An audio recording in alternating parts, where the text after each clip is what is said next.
So before the state bar could act on any grievance, complaint, or other action against a lawyer, when that lawyer claimed that the lawyer's conduct was constitutionally protected, there would first have to be a case in Superior Court?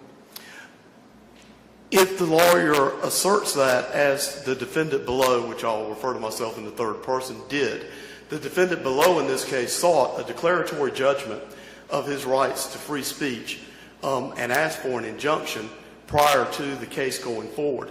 And if the bar is going to prosecute somebody where that defense is a defense, then yes, that would be my answer. They do. That has to happen. And what is the status of the Superior Court action? It was dismissed. The bar opposed it, and it got dismissed. Thank you. Okay.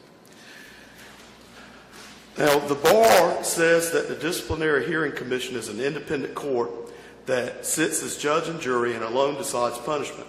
However, nowhere does it say what an independent court is, and I would point out that neither is that in the North Carolina Constitution. What I would like for us to do at this time is analyze what the bar's position is on itself. And in a case that's cited in both briefs by both parties is the North Carolina Dental Board versus the Federal Trade Commission. In that case, the North Carolina bar had submitted on their behalf an amicus brief. And this is the front page of it. And this actually was listed as additional authority, but the front page was actually part of the record. It doesn't have the case number here. I'd like to point out the date, May 30th. Because the hearing in this matter began May 7th of the same year. So this is what the bar was telling the United States Supreme Court.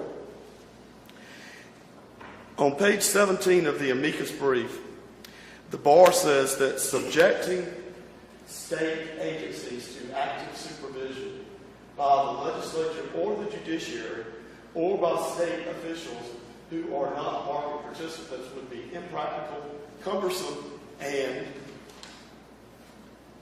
inefficient. A redundant bureaucracy would serve little purpose given the separate requirement that challenge restraint be one clearly articulated. I'll skip down. And they say why it is that this is the case. Because the regulation of professionals frequently involves a specialized knowledge required to evaluate the services at issue beyond the expertise of the lay public. This is particularly ironic because the Disciplinary Hearing Commission is composed of 40% of people who have no legal training, must be lay members, and each case of discipline against a lawyer by bar rule must contain one lay person. So on the one hand, the bar is saying that we need this power because we have specialized issues that lay people don't have, but they use lay people in their disciplinary process. The most relevant part, though, of the bar's amicus brief is what I'm getting to now.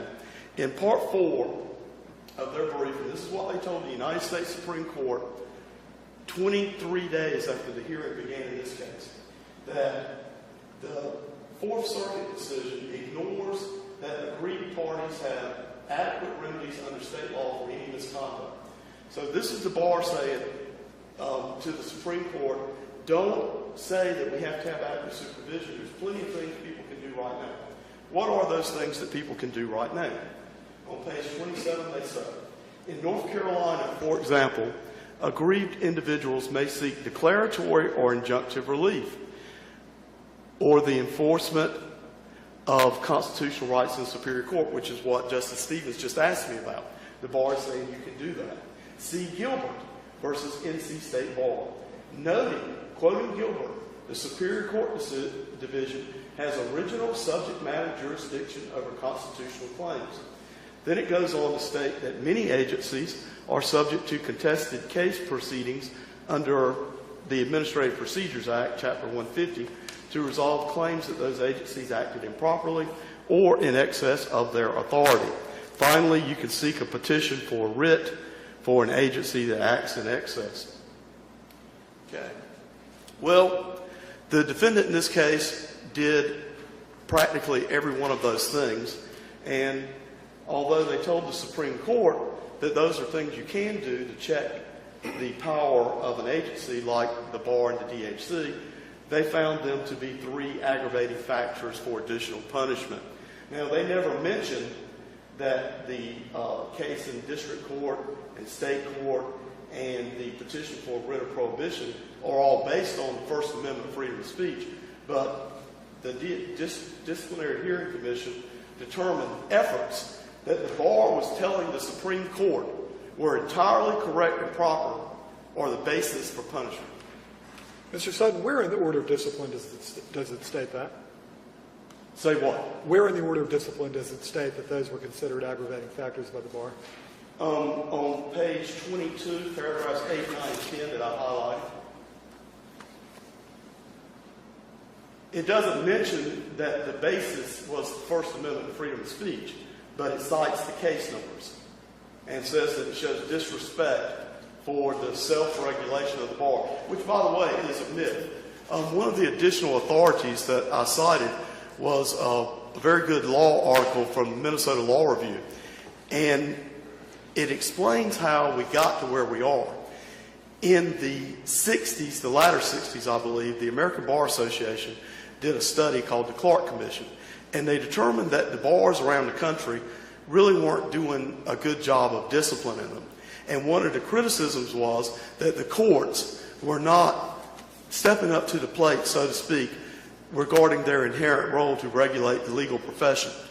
And the article, I don't believe, researched every case, every state, because they said it's a myth that there's self-regulation by the bar, because now in every state, lawyer discipline is controlled by the Supreme Court of that state. Apparently, they thought that was the case in every state. It is not the case here. So, let me make sure I understand your argument with respect to what the state bar did in your case and the position that it took in dental board. You, I believe, are arguing that state board took a position in dental board that is inconsistent with what it did in your case? Absolutely. And what is the consequence of that? The consequence is because the state bar successfully opposed my efforts to do what they said you could do to the Supreme Court, is that the defendant, myself's law license was taken for nigh 18 months without an adjudication of those rights. And it's difficult to understand why they opposed it, other courts doing it, and refused to do it themselves. That part I'll leave for the court to determine.